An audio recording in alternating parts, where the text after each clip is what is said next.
This is part 2. So,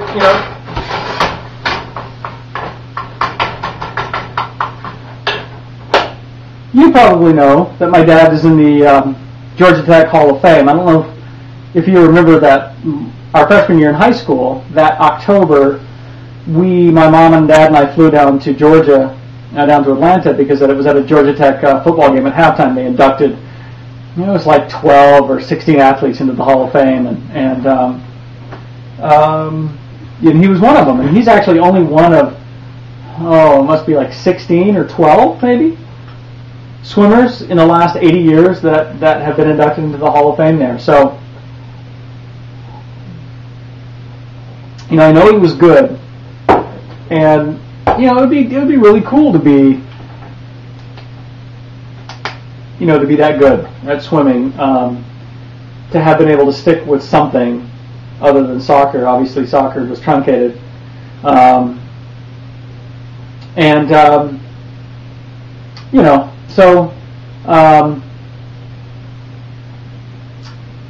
I'm sorry, I don't even know where I was. So, was I done talking about football? Yeah. I think so. I was talking about work. So, work is going okay. It's just, boy, I listen to you talk about coworkers, and I really envy that. I feel like I want to be in,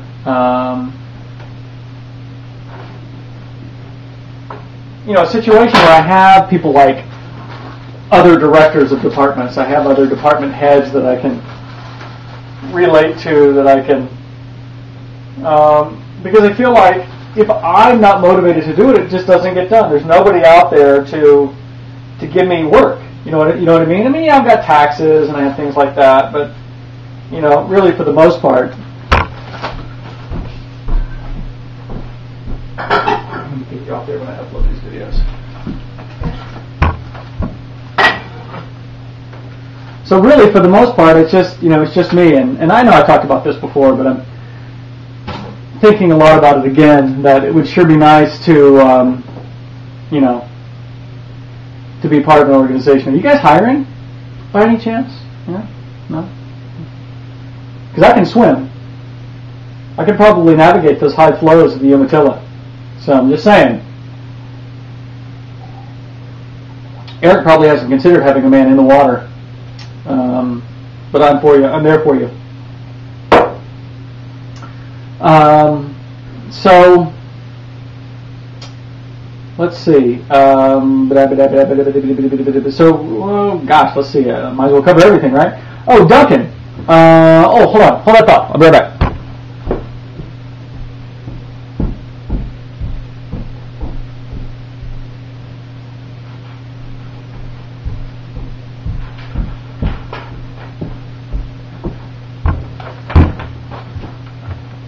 So Duncan is, every week I think they've been going up to the Walker Art Museum, which is it's like the Art Institute of Chicago of Minnesota.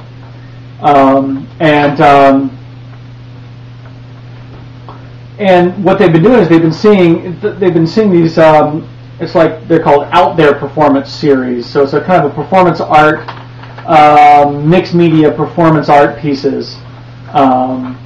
And they're putting on their own series at their school, and Duncan wrote a piece that was selected for it. And so it's a mixed media piece that involves some sort of rotating images, like slideshow images, as well as drumming, drumsticks. In fact, he came home with blisters on his hand because he's been drumming so much.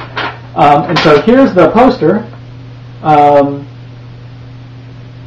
for it, and he's pretty excited.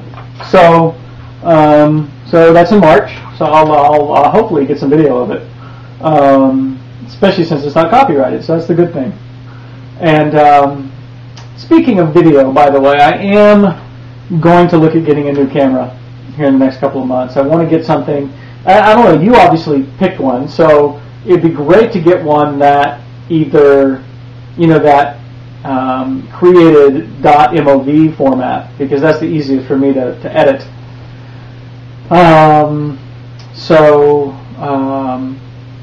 Anyway, if you have any suggestions, $200, $300. That's kind of where I'm at. Something you could take pictures to, perhaps.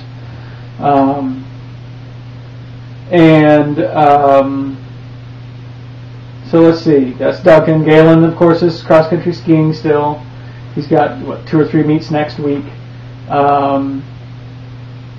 And each meet, in case you're curious, are usually like 5K. So they're pretty quick. I mean, it's like a 20-minute race, depending on whether they're skating or classical. You know the difference between skating and classical? So classical is that traditional, that kind of motion that you see in traditional like pursuits and whatnot on the Olympics. And then there's skating, which is literally, this kind of an action, almost like you're ice skating, but with skis on. You're literally doing this kind of a thing.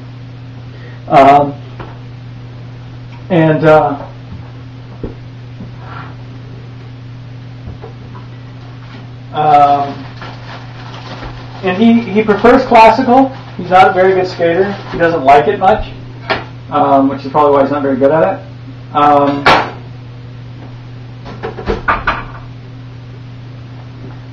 And so Marshall, of course, is swimming. Preston is doing cross-country skiing every Thursday. I've talked about that. Colleen is doing Girl Scouts, so we get to...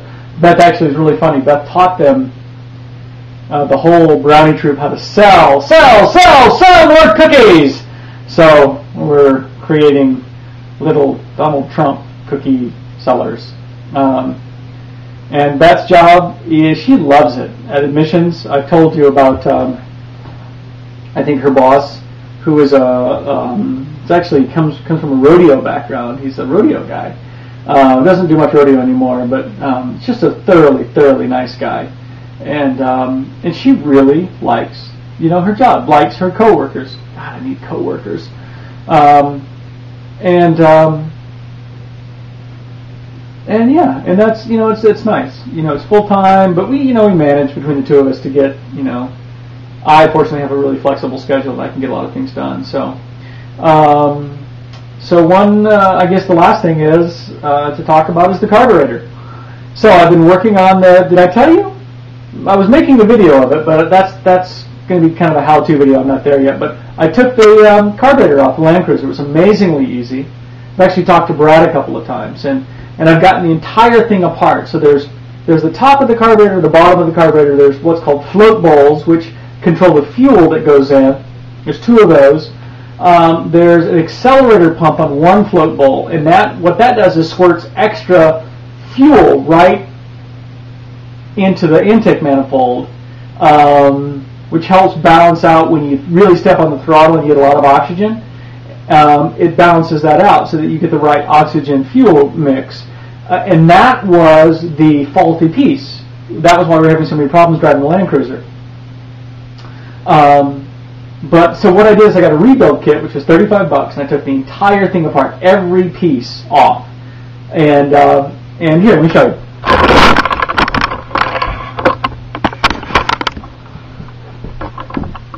So I've gotten the 2 main pieces of the carburetor back together, which are, give me some more light, which are right there and there.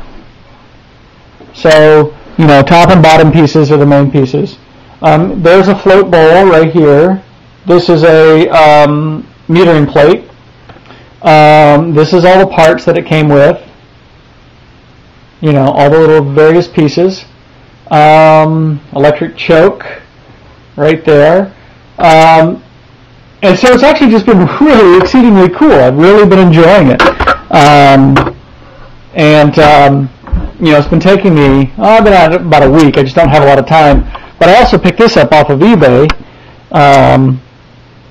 which is just, obviously it's a repair manual. So it's awesome, which is exactly what I need. So, so I've been, hopefully I'll get that back together relatively soon. And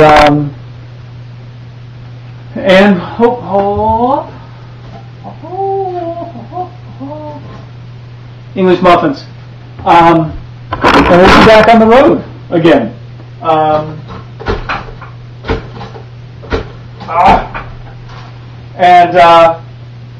So anyway, yeah. So it's been really cool. I'm trying to make a whole video of how to repair a carburetor. I found a website that says if you can fog your mirror in the bathroom, you can repair your carburetor. So I took that as a good sign.